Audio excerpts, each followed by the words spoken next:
Hello friends, मैं हूं Devendra Sahu. YouTube के इस चैनल डीके मैथ्स ट्यूटर में आपका स्वागत है। आज हम बहुत इंपॉर्टेंट टॉपिक पर डिस्कस करेंगे। जो हम इससे पहले लेक्चर जो हमने देखा था सब रिंग का, उन पर बेस्ड जो इंपॉर्टेंट एग्जांपल्स हैं which plays important role in competition exam, जैसे कि सब रिंग ऑफ जेड है, subring of Z N है, मतलब जो रिंग ऑफ इंटीजर्स होता है उनका सब रिंग, और साथ ही साथ ring of integers modulo N के जो सब रिंग्स होते हैं, और साथ ही साथ उनके नोट्स और उनके जो काउंटिंग, मतलब नंबर ऑफ सब रिंग्स उनके कितने हैं, वो सब हम देखेंगे। तो अगर अभी तक आपने चैनल को सब्सक्राइब नहीं किया है तो प्लीज़ सब्सक्राइब कर लीजिए और बेल आइकन को प्रेस कर लीजिए और वीडियो को कंप्लीट देखिए। तो देखिए, सबसे पहले तो मैं एक छोटा सा नोट लिया हूँ, उसके बाद हम एग्जाम्पल्स कंटिन्यू करेंगे। तो देखिए, S equal to singleton zero and S equals to R always subrings of R. जो हम रिंग लेते हैं आर प्लस डॉट, आर जो हम रिंग लेते हैं ना, हमेशा ध्यान रखिए सिंगल्टन जीरो और वो खुद यानी इट सेल्फ, दोनों हमेशा उनका सब रिंग होता ही है। ये तो डायरेक्टली आपको याद रखना है। होता कैसे, आप आसानी से देख सकते हो, हमें पता है सब रिंग टेस्ट है ना। जैसे आपने लिया S equal to singleton zero, ठीक है, सिंगल्टन जीरो जो आपने लिया, ये आर का कोई भी रिंग हो उनका ये सब रिंग होता ही है। तो रीज़न क्या है, रीज़न ये है, याद रखिए हमने लिया है आर प्लस डॉट, ये हमने रिंग लिया है ना। तो यहाँ ठीक है, इसके अंदर जीरो एलिमेंट होगा। ये जीरो क्या हो रहा है, जीरो जो है ये आइडेंटिटी है, एडिटिव जीरो है ना, या आइडेंटिटी आप कहते हैं इसे। तो आप देखिए सिंगल्टन जीरो और ये खुद यानी आर यानी कि इट सेल्फ, याद रखिए ये दोनों हमेशा सब रिंग होता है। रीज़न देखिए, सबसे पहले तो आपको पता है यहाँ से दो एलिमेंट उठाएंगे। अब यहाँ जो भी आप एलिमेंट उठाओगे ए इक्वल टू जीरो ही होगा, बी इक्वल टू जीरो ही होगा। अब a माइनस बी जब करोगे तो जीरो माइनस जीरो फिर से क्या आएगा, जीरो, जो केस में है। कन्फर्म हो रहा है ना। आपको दो एलिमेंट उठाना है भाई, दो एलिमेंट आप उठा रहे हो तो यहाँ तो एक ही एलिमेंट है जीरो, तो दोनों के दोनों जीरो जीरो हुआ, zero minus zero again zero, so belongs to S। Confirm. Next है, अगर हम लें a इक्वल टू ज़ीरो और b equal to zero, a dot b तो जीरो डॉट जीरो, तो क्या आएगा, जीरो, बिलोंग्स टू S। तो प्रोडक्ट भी S में जा रहा है। तो इस तरह से देख सकते हैं कि S क्या है, सब रिंग है। एकदम लॉजिकली क्लियर है ना, कोई इसमें डाउट ही नहीं होना चाहिए। S equal to R, that is हमने जो R लिए वो खुद क्या होता है, उनका सब। ये तो पता ही कि कोई भी सेट खुद का सबसेट होता है, सेम वही पैटर्न है, लेकिन हम इस टेस्ट से देख सकते हैं ना। तो देखिए A belongs to R, B belongs to R implies है ना। हम यहाँ इसको ऐसे एक लाइन और लिख लेते हैं। अगर B बिलोंग्स टू R है तो इसका मतलब हुआ minus B belongs to R होगा, बिकॉज आर जो है सब रिंग है and we know that subring R ring है। इसका मतलब ये है कि आर प्लस के रिस्पेक्ट में अबेलियन ग्रुप है, डॉट के रिस्पेक्ट में सेमी ग्रुप है, और साथ ही साथ left and right distribution law satisfy करता है। तो माइनस बी यानी बी अगर आर में है तो by inverse property of addition के रिस्पेक्ट में जो इनवर्स प्रॉपर्टी उसमें हिसाब से माइनस बी तो आर में होगा, ठीक है। ए आर में है, माइनस बी आर में है, तो फिर है ना इनके फर्स्ट प्रॉपर्टी क्लोजर से ए माइनस ये, मतलब कि ए माइनस बी फिर से किस में होगा, आर में। तो पहला प्रॉपर्टी तो होल्ड हो गया। अगर हम नेक्स्ट की बात करें ए डॉट बी, तो ये तो डायरेक्टली हो जाएगा, ए बिलोंग्स टू आर आपने लिया, बी बिलोंग्स टू आर आपने लिया, A dot B belongs to R, क्योंकि डॉट के रिस्पेक्ट डॉट बाइनरी ऑपरेशन है, क्लोजर प्रॉपर्टी तो होल्ड करेगा ही। तो कोई भी आप लेंगे दो अलग, उनका प्रोडक्ट आर में जाएगा ही। अब दोनों से क्या हो रहा है, इंप्लाई कर रहा है कि आर सब रिंग है आर का। तो याद रखिए किसी भी रिंग में, in any ring R plus dot singleton zero and R always subrings. Confirm. तो ये क्लियर हो गया कि singleton zero and Z R subrings of Z plus dot, singleton zero and R, या फिर आप Q ले सकते हो है ना, Q प्लस डॉट के सब रिंग है, सिंगल्टन जीरो आर ये आर प्लस डॉट के सब रिंग है। इसी तरीके से 0 0 0 0 है ना, ये इनका मैं सिंगल्टन ले रहा हूँ, ठीक है। और M2 ऑफ R, ये जो है M2 of R plus dot, इनका ये सब रिंग है। क्लियर हो रहा है ना। अभी जस्ट मैं जो कॉन्सेप्ट बताया वहाँ से ये क्लियर हो गया कि सिंगल्टन जीरो और जेड दोनों इनके सब रिंग है। इसी तरह से ये दोनों इनके सब रिंग है, ये दोनों इनके सब रिंग है, ये दोनों सब, ये सभी रिंग के लिए लागू होता है। कन्फर्म। अब हम देखेंगे सब rings of Z plus dot, मतलब कि जो रिंग ऑफ इंटीजर्स होता है उनके कितने सब रिंग्स होते हैं, क्या क्या हैं, उनके बारे में हम डिस्कशन करेंगे। तो याद रखिए पहले चीज़ मैं डायरेक्ट लिख दिया हूँ, M Z is subring of Z. M Z का मतलब कोई पर्टिकुलर कोई एक टर्म की बात नहीं कर रहे हैं अपन, कोई एक है ना सेट नहीं है यहाँ पर। एम जेड, यहाँ एम जो है इंटीजर है, एम की जगह हम अगर 0 रखेंगे तो आ जाएगा 0 into Z. 0 into Z means singleton 0। Okay, अगर हम लेंगे 1 इंटू जेड, इसका मतलब ये जेड हो जाएगा। -1 इंटू जेड लेंगे तो माइनस जेड हो जाएगा। क्लियर हो रहा है? इसी तरह से 2z लेंगे तो 2z, -2z, 3z। तो याद रखिए singleton 0, Z, -z, 2z, 3z, 4z, 5z, पूरा प्लस वाला भी माइनस वाले जितने भी सबके सब क्या होते हैं, इनके सब रिंग्स होते हैं। खासियत यही है इनकी। अब बात आती है उनको कैसे हम देखेंगे, प्रूफ कैसे करेंगे। तो mz का जनरल फॉर्मेशन अगर मैं बनाना चाहूँ तो ये बना सकता हूँ m.a such that a belongs to z। इसमें कोई डाउट नहीं होना चाहिए, where m is an integer. Okay, अब बात ये है कि ये इनका सब रिंग होगा तो पहले तो इनका सबसेट होगा, नॉन एम्प्टी सबसेट। ऑब्वियस है ना। यहाँ पर ए जो है इंटीजर से आ रहा है तो ये तो नॉन एम्प्टी होगा, इसमें कोई शक की बात नहीं है। ठीक है, अब ये जो है जेड का सबसेट होता है, ये कैसे लॉजिक लगाएंगे भाई, ये एम भी इंटीजर है ना। एम को यहाँ फिक्स करते जाओगे, जैसे आपने एम को फिक्स किया 0, अब यहाँ जेड से जितने भी एलिमेंट लोगे 0 से मल्टीपल करोगे तो 0 आएगा, सिंगलटन 0 जो कि जेड का सबसेट है। अगर यहाँ पर आपने फिर फिक्स किया 1 तो 1 मतलब जेड, तो जेड का सबसेट होता ही है। आपने फिक्स किया -1 तो हो गया -z, तो -z जेड का सबसेट होता है। -z मतलब z ही है, याद रखिए -z equal to z always. ठीक है, कोई इसमें डाउट नहीं। अच्छा, अब 2z लेंगे तो 2z है ना, तो ये भी सबसेट होगा z का। 2z का मतलब क्या है आपको ये डायरेक्टली याद रखना चाहिए। 0z का मतलब है सिंगलटन 0, z का मतलब तो हो गया, समझ लीजिए कि 0 +-1 +-2 +-3 एंड सो ऑन। इसी तरीके से जब -z करोगे, माइनस का इसमें मल्टीप्लिकेशन करोगे तो प्लस का माइनस, माइनस का प्लस, कोई इफेक्ट नहीं पड़ेगा, ये ज्यों का त्यों आपको मिलेगा एज इट इज़ -z। अब देखेंगे 2z, ठीक है, 2z आप निकालिए तो 2z जब निकालेंगे तो मिलेगा 0 +-2z है ना, +-2 +-4 +-6 ऐसे, और ये किसके इक्वल होगा, -2z के। तो इसी तरीके से बाकी आप सबको समझ सकते हैं। कन्फर्म? तो इन जनरल ये तो क्लियर हो गया कि ये z का सबसेट है। अब हमें दिखाना है कि सब रिंग होता है मतलब कि 2 प्रॉपर्टी होल्ड करना चाहिए। कोई भी 2 एलिमेंट यहाँ से उठाऊं तो दोनों का डिफरेंस इसी के अंदर होना चाहिए। अगर 2 एलिमेंट उठाया जाए तो प्रोडक्ट इसी के अंदर होना चाहिए। तो मैंने यहाँ पर ले लिया है a और b। निश्चित तौर पे ये तो क्लियर है, it is clear that a and b is of the form m.a1 and m.a2 belongs to mz, where a1 and a2 are belongs to z।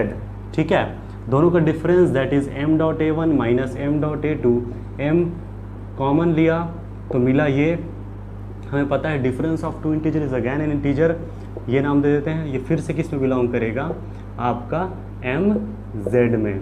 इसी तरीके से सेकंड की बात अगर करें a.b तो m.a1 और इंटू m.a2। ठीक है, अब देखिए ये हो गया m.m a1 a2, इसमें कोई डाउट नहीं है। ठीक है, या इसको अगर क्लियर नहीं होता ये लाइन तो आप इसको ऐसे कर सकते हो, m को मैं यहीं पर रखा a1 m a2। अब ये जो है ये a1 integer, m integer, a2 integer, तीनों का product integer, that is m a double dash, इस फॉर्मेट में mz में बिलोंग करेगा। इस तरीके से a माइनस बी और a.b दोनों mz में है, that is it is clear that mz is subring of z। Confirm हुआ।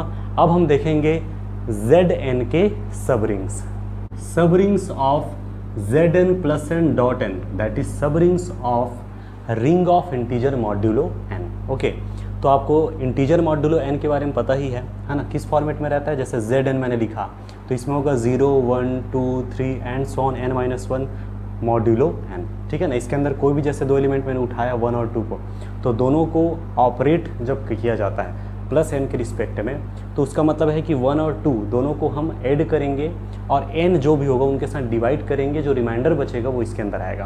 क्लियर है ना, जैसे आपने लिया है ना z आपने लिया 4 को, तो इसमें 0 1 2 3 है। ओके, तो जैसे 1 और 2 को लेते हैं आप 1 + 2 कितना आएगा 3, तो 3 को 4 से, तो 3 तो 4 से छोटा है तो डायरेक्टली 3 तो इसके अंदर है। जैसे मैंने 2 और 3 को लिया, 2 और 3 का ऐड कितना होगा 5, 4 से डिवाइड कीजिए कितना आएगा रिमाइंडर 1, तो 1 इसके अंदर आएगा। क्लियर है ना, तो यही होता है इंटीजर मॉड्यूलो n का कॉन्सेप्ट। इस पर मैंने वीडियो पहले से अपलोड कर दिया है, उसको आप बिल्कुल देख लीजिए। तो ये है आपका ग्रुप ऑफ इंटीजर मॉड्यूलो 4 है। ठीक है, खासियत ये होती है कि रिंग बनाता है ये, तो रिंग बनाता है तो इसके लिए 2 ऑपरेशन होंगे, तो एक प्लस ऑपरेशन भी होता है, डॉट ऑपरेशन भी होता है। तो डॉट ऑपरेशन जैसे 2 और 3 को ही ले ले तो 2 × 3 कितना होगा 6, है ना, 4 से डिवाइड कीजिए कितना है 2। क्लियर हो रहा है ना, इस तरीके से देखा जाता है। मतलब ऑपरेट करना आपको पता होना चाहिए। कोई भी दो एलिमेंट को जब ऑपरेट करना होता है तो यहाँ ऐसा ऑपरेट करना है कि जैसे प्लस एन लिखा है तो है ना, प्लस एन जैसे यहाँ पर लिखा है तो इसका मीनिंग क्या होता है, ए प्लस बी करना है, एन से डिवाइड करना है और जो भी यहाँ रिमाइंडर बचता है वो लेना है। जैसे डॉट की बात कर रहा हूँ, ए डॉट बी, तो पहले डॉट करना है, एन से डिवाइड करना है, जो भी रिमाइंडर निकल के सामने आएगा वो होगा आंसर। कन्फर्म? ओके, तो ये हो गया मॉड्यूलो एन के अंदर जनरल केस है। खासियत ये है कि इनके सब रिंग्स होते हैं एम जेड एन के फॉर्मेट में। यहाँ एम इंटीजर है, ठीक है, याद रखिए एम जेड एन का मतलब क्या होगा, M dot A such that A belongs to Z N, ये होता है इनका जेड एन का सब रिंग। ओके, तो याद रखिए, तो सबसे पहले तो ये कि सब रिंग होता है तो उसके लिए नॉन एम्प्टी सबसेट होना चाहिए। तो जो भी आएगा एम जेड एन है ना, M Z one, M Z two, M Z three, जितने भी आएंगे सबके सब क्या होंगे, जेड एन के सबसेट होंगे। पहले चीज़ तो नॉन एम्प्टी सबसेट। कई लोग इसमें कन्फ्यूजन होंगे माइनस में, जैसे आपने बोला कि एम है ना इंटीजर है तो माइनस भी हो सकता है, प्लस भी हो सकता है। तो ज़ीरो जब लेंगे तो सिंगलटन ज़ीरो आएगा, इसमें कोई दिक्कत नहीं है। अगर मैं ज़ीरो लेता हूँ, ज़ीरो इंटू जेड एन तो ज़ीरो, लेकिन अगर 1 लेता हूँ तो जेड एन, ये भी क्लियर है। माइनस लेता तो माइनस जेड एन में प्रॉब्लम है, तो क्योंकि यहाँ पर तो पूरा प्लस है। फिर तो याद रखिए कि जो निगेटिव होता है, निगेटिव इंटीजर्स पॉजिटिव इंटीजर्स के मर्ज हो जाते हैं, इसको आपको ध्यान रखना है। अंडर मॉड्यूलो मर्ज होने का मतलब क्या है, इसको भी समझ लीजिए, है ना। जैसे कि फॉर एग्जाम्पल ये है, आपने लिया Z3 को ही ले लेते हैं। Z3 के अंदर है 0 1 2, क्लियर ना, मॉड्यूलो क्या है 3। आपको पता है कि अगर मैं 2 - 1 करूँ तो कोई प्रॉब्लम नहीं, 2 - 1 1 ही होगा। लेकिन अगर 1 - 2 करूँ तो आप बोलेंगे -1 आ रहा है, निगेटिव आ रहा है, तो निगेटिव तो इसमें है नहीं। तो उस समय आपको ध्यान रखना पड़ेगा, जो निगेटिव आ रहा है वो पॉजिटिव से मर्ज हो जाएगा। मीनिंग ये है कि 1 - 2 मीन्स -1, तो ये -1 एक्चुअली क्या है, कॉन्ग्रुएंस टू 2 मॉड्यूलो 3। देखो -1 - 2, ये यहाँ कैसे सॉल्व होता है, -1 - 2 दैट इज़ -3, तो 3 डिवाइड्स -3। क्लियर हो रहा है ना, डिवाइड हो रहा है ना कंप्लीट। इंपॉर्टेंट ये होता है, तो याद रखिए -1 अगर आता है कहीं भी, है ना, तो उसका मीनिंग होगा यहाँ 2, है ना। और भी एग्जांपल, जैसे 0 - 2 आप लेते तो 0 - 2 आता -2, तो -2 किससे मर्ज होगा, -2 कॉन्ग्रुएंस टू 1, क्योंकि -2 -1 -3 हो जाएगा, 3 से डिवाइड हो जाएगा। जितना प्रैक्टिस करेंगे उतना क्लियर होगा। और मैंने मॉड्यूलो पर पहले से ही वीडियो पहले अपलोड कर दिया है ग्रुप थ्योरी के अंदर, जरूर आप देख लीजिए, वहाँ से पूरा बातें क्लियर हो जाएगा।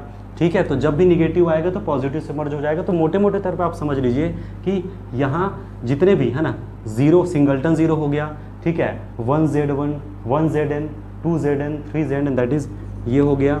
ठीक है, इसको आप लिखे हो ये, और ये जितने भी आएंगे ये सब के सब क्या हैं, ZN के सब रिंग है। बस इतना आपको ध्यान रखना है, ज़्यादा इसमें कन्फ्यूजन नहीं होना है।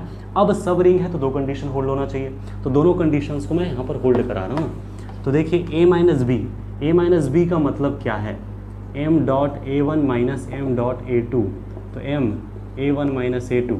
ठीक है, अब अगर A1 बड़ा है A2 से, that is A1 is greater than A2, तो पॉजिटिव आएगा, तो पॉजिटिव मतलब ऑब्वियस है इसके अंदर बिलोंग करेगा, तो M डॉट हो जाएगा, बिलोंग करेगा। लेकिन अगर ये छोटा है इनसे, मतलब तो निगेटिव सिचुएशन, तो अभी जस्ट बताया था ना, निगेटिव पॉजिटिव मर्ज हो जाएगा, तो फिर कोई दिक्कत नहीं, तो ये बिलोंग करेगा MZN में। कन्फर्म। इसी तरीके से second point A dot B, तो M डॉट A1 और प्रोडक्ट है यहाँ पर M डॉट A2, तो यहाँ पर M dot A1 M A2, इन तीनों का प्रोडक्ट होकर एक इंटीजर आएगा। इसको भी आप एक लाइन बढ़ा के लिख सकते थे ना, M डॉट A डैश, तो बिलोंग्स टू MZN। इसी तरह से ये हो जाएगा A double dash belongs to MZN। I hope ये कॉन्सेप्ट क्लियर हुआ होगा, लेकिन फिर भी थोड़ी सी भी अगर डाउट है आप बिल्कुल कमेंट कीजिए, कॉन्सेप्ट को क्लियर करना ही है। कन्फर्म। तो ये कन्फर्म हो गया कि MZN is subring of ZN। तो जितने भी सब रिंग होंगे ZN के, वो MZN के फॉर्मेट में होंगे। अब एक चीज़ और आता है, वो ये है, ZN से रिलेटेड कई बार कंपटीशन एग्जाम में ये आया कि how many subrings of ZN, generally इस पर काउंटिंग पूछा गया है। देखिए, एक चीज़ आपको ध्यान रखना है, जो मैंने Z बताया था, Z के कितने सब रिंग्स होंगे, काउंटेबल इन्फिनाइट। याद रखिए, जो हमने लिखा था Z के, उनके जितने भी सब रिंग होते हैं MZ होते हैं, ठीक है, काउंटेबल इन्फिनाइट होते हैं। तो यहाँ पर कितने सब रिंग होंगे वो देखना है, क्या यहाँ भी काउंटेबल इन्फिनाइट होगा, ऐसा नहीं होगा ना, इनके काउंट होते, कुछ फाइनाइट टर्म में आएगा। तो इनके लिए फार्मूला है वो देख लेते हैं। Number of subrings of Zn equals to number of subgroups of Zn and we know that number of subgroups of Zn equals to होता है टाउ ऑफ n। ये फार्मूला है ना। तो यहाँ पर हम देख सकते हैं कि कुछ नहीं, जितने सब ग्रुप होंगे उतने ही सब रिंग्स होंगे किसके, Zn के। तो बस आप टाउ ऑफ n मीनिंग तो पता ही है ना। टाउ ऑफ n क्या होता है, number of positive divisors of n होता है। वो हम कैसे निकालते हैं, जैसे कि है ना, जैसे आपने लिया 10, तो 10 के कितने डिविजर्स हैं, पॉजिटिव डिविजर्स कितने हैं 10 के, तो 10 के डिविजर्स हैं एक तो 1, 2, 5 और 10, कितने डिविजर्स हुए टोटल 4। तो यहाँ टाउ ऑफ 10 का मतलब होगा 4। लेकिन अब 100 की, 2000 की या बड़े से बड़े राशि की मैं बात करूँ तो क्या ऐसे एक एक टू निकालना उचित है, तो वहाँ पर दिक्कत होगा। तो उसके लिए कंडीशन है, फार्मूला है, और इन पर भी हमने है ना सिग्मा फंक्शन है, एलर फंक्शन है, टाउ फंक्शन, इन पर भी मैंने वीडियो लेक्चर है ना अपलोड कर दिया है। आप बिल्कुल प्लेलिस्ट में जा करके देख सकते हैं, नंबर थ्योरेटिक फंक्शंस के नाम से। ठीक है, तो फिलहाल यहाँ पर देखिए, जैसे n equal to P power a, q power b, r power c dot dot, तो यहाँ होगा tau of n equal to a+1, b+1 और c+1 डॉट डॉट। मतलब किसी भी नेचुरल नंबर, पॉजिटिव इंटीजर जो भी कहें, उनको प्राइम फैक्टर करना है। प्राइम फैक्टर करने के बाद tau of n a+1, b+1, c+1 ऐसे प्रोडक्ट कीजिए। जैसे ये 10 आपने लिया था, 10 को आप लिख सकते हो 2 × 5, दैट इज़ 2 और 5 दोनों प्राइम है, दोनों के पावर में a और b क्या है, 1 और 1 है। तो यहाँ टाउ ऑफ 10 का मतलब होगा 1+1 और 1+1, दैट इज़ 2 × 2 कितना हुआ 4, तब भी 4 ना। फार्मूला तो क्लियर है। तो इस तरीके से आपको करके देखना है। जैसे ये अगर 100 होता है ना, तो यहाँ पर आप 100, तो ये होता 2², ये होता 5², देख सकते हैं 20 है ना, 25 × 4 कितना होता है, 100 होता है ना। तो यही प्राइम फैक्टर होता, तो ये 2+1, 2+1, दैट इज़ 3 × 3 कितना 9 पॉजिटिव डिविजर्स, यही होता टाउ फंक्शन। क्लियर हो रहा है ना। ठीक है, अब हम देखते हैं एग्जाम्पल्स। जैसे मैंने लिया Z5, ओके, अब इनके कितने सब रिंग्स होंगे, तो बड़ा आसान है, number of subrings of Z5 equals to, तो होगा टाउ ऑफ 5, तो टाउ ऑफ 5 कितना होगा 2। किसी भी प्राइम नंबर्स का फैक्टर केवल 2 ही होता है, मतलब क्या बोलते हैं, पॉजिटिव डिविजर्स 2 ही होंगे हमेशा, कोई भी प्राइम नंबर्स लीजिए, क्योंकि प्राइम नंबर का डेफिनेशन यही होता है कि वो 1 के द्वारा डिवाइड होता है और खुद के साथ, यानी जैसे 5 लिया तो 1 से डिवाइड होगा और 5 से डिवाइड होगा। आप कोई भी प्राइम नंबर लें, हाँ ना, उनका हमेशा याद रखिए tau of p equals to 2 always. ठीक, ओके। जैसे अब मैं कोई दूसरा एग्जाम्पल ले लेता हूँ, Z मान लो ले लिया 1000, तो यहाँ number of subrings of Z1000, ठीक, तो इनके कितने होंगे, है ना, how many subrings of Z1000, so tau of 1000, तो टाउ ऑफ 1000 को आप प्राइम फैक्टर कीजिए, तो 1000 का प्राइम फैक्टर होगा 2³ 5³। ओके, मतलब मैंने कैसे ये लॉजिक लगाया, आप जितना प्रैक्टिस करेंगे उतना अच्छे से क्लियर होगा ना। 1000 का मीनिंग है 10³ और we know that 2 × 5³ that is 2³ × 5³। So tau of 1000 means 3+1 that is 4 × 4 that is 16. So there are exactly 16 sub rings and so sub groups of Z1000. I hope ये क्लियर हुआ होगा। एक और क्वेश्चन बनता है और वो ये है कि हमें जैसे कोई रिंग दिया हुआ है, Zn के फॉर्मेट में रिंग दिया हुआ है, हाउ मेनी सब रिंग्स तो समझ आ गया, कौन कौन से सब रिंग रखता है ना, कितने सब रिंग रखता है समझ आ गया, कौन कौन से सब रिंग रखता है उनको हम कैसे देखेंगे वो देख लेते हैं। फाइंड ऑल सब रिंग्स ऑफ Z12। Z12 के कितने सब रिंग्स हैं ये तो आपको समझ आ जाएगा, और उसके बाद आपको ये देखना होगा कि कौन कौन से सब रिंग है। तो ये फंडामेंटल थ्योरम ऑफ जो साइक्लिक ग्रुप है वो हम लगाते हैं। इन पर बेस्ड भी मैंने एग्जाम जो है वीडियो मैंने पहले ही अपलोड कर दिया है, तो जरूर आप देख लीजिए उसे। ठीक है, तो देखिए आप यहाँ पर सबसे पहले तो नंबर ऑफ सब रिंग्स वो देख लीजिए, number of subrings of Z12। यहाँ मैं ट्रिक बताऊँगा, उस ट्रिक को आपको फॉलो करना है। Number of subrings of Z12 equal to होगा tau of 12। Tau of 12 means 2² × 3 that is 2+1 × 1+1 that is 3 × 2 that is 6। तो देयर आर एग्जैक्टली 6 सब रिंग्स ऑफ दिस रिंग। इतना तो क्लियर है। अब वो 6 कौन कौन से होंगे, तो कुछ नहीं, 12 के जो डिविजर्स हैं, जब भी ऐसा पूछा जाएगा कि कौन कौन से सब रिंग है, वो आपको बहुत बड़ा नहीं देगा, छोटे वाला ही देगा। ऐसे नहीं कि Z1000 Z2000 इस टाइप का नहीं देगा, छोटा वाला ही देगा, क्योंकि आपको निकालना है उसे ना भाई। तो ये होगा 6 कौन कौन से हैं, 1 2 3 4 6 12। 1 डिवाइड करता है 2 भी, 3 भी, 4 भी, 6 भी, 12 भी। कुछ नहीं, आपका जो दिया गया उसमें 1Z12 ये कीजिए, 2Z12 कीजिए, 3Z12 कीजिए, है ना। इसी तरीके से 4Z12 कीजिए और 6Z12 कीजिए और 12Z12 कीजिए। जब ये करेंगे तो ये आएगा हमारा Z12, that is 0 1 2 3 and so on 11 तक आएगा, मॉडुलो 12। इसी तरीके से ये होगा आपका 0 1 0 2 4 6, ऐसे ये भी 12 तक सॉरी, है ना, इसमें कहाँ तक जाएगा, 10 तक जाएगा, क्योंकि 2 का मल्टीपल हो रहा है ना भाई, है ना, इसमें 2 का मल्टीप्लिकेशन करना है। तो Z12 के अंदर एलिमेंट्स को मल्टीप्लिकेशन करते जाना है, 0 2 4 6, और जो भी होगा ये इनका सबसेट होगा। तो ऐसे नहीं कि, है ना, 11 दूने 22 22 तक ले जाए, ऐसा नहीं होता ना, ध्यान रखिए ना। ठीक है, अब ये होगा 0 3 9 12, 0 3 9, इतना ही होगा। इसको भी मैं पूरा लिख देता हूँ, इतना ही होगा। अब ये होगा 0 3 6 9, इसी तरीके से ये होगा 0 4 8, ये होगा 0 और 6, ये होगा हमारा 0। क्लियर है। तो ये जितने भी हैं ये सब के सब पता चल गया कि 6 सब रिंग हैं, और ये 6 सब रिंग कौन कौन से हैं, Z12 इटसेल्फ हो गया, सिंगलटन 0 भी आ गया, ये सब के सब। यहाँ एक क्वेश्चन बन सकता है, हाउ मेनी सब रिंग्स, पहला क्वेश्चन हुआ, है ना, और कौन कौन से हैं वो ये क्वेश्चन हुआ। ये भी पूछ सकता है कि सब रिंग की ऑर्डर के साथ पूछ सकता है, how many subrings of order 4 of Z12। So there are exactly 1 subring of order 4, और वो है ये। क्लियर हो रहा है, ऐसे क्वेश्चन आए भी है कई बार, है ना। तो मैं सेकंड एग्जांपल इसी पर ले रहा हूँ, फाइंड ऑल सब रिंग्स ऑफ Z49। तो यहाँ पर मैं पहले Z49 के कितने सब रिंग्स हैं वो देख लेते हैं। ठीक है, इस पर एक क्वेश्चन आया था एक बार कि हाउ मेनी सब रिंग्स, नहीं, how many subrings of order 7 of Z49, ये क्वेश्चन आया था। तो 7 ऑर्डर के कितने सब रिंग्स हैं वो देखना पड़ेगा। तो पहले तो टोटल देखेंगे, number of subrings of Z49। तो Z49 that is tau 49, that is 7 square, that is 2 + 1, इसका मतलब हुआ 3। कन्फर्म। इससे ये तात्पर्य है कि देयर आर एग्जैक्टली 3 सब रिंग्स, है ना। 49 दिख रहा है लेकिन एग्जैक्टली 3 है ओनली ना। ओके, अब कौन कौन से हैं वो अगर निकालना है तो 49 के डिविजर्स आप देख लीजिए, एक होगा 1, एक होगा 7, एक होगा 49। तो 1Z49, एक होगा 7Z49, एक होगा 49Z49।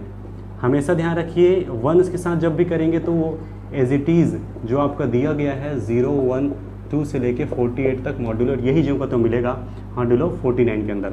और ये है ना आपका होगा सिंगलटन 0, ये है मेन 0 7 और कितना होगा, है ना, 14 और 21 28 35 42 1 2 3 4 5 6 7। देयर आर एग्जैक्टली 1 सब रिंग विच हैज़ ऑर्डर 7।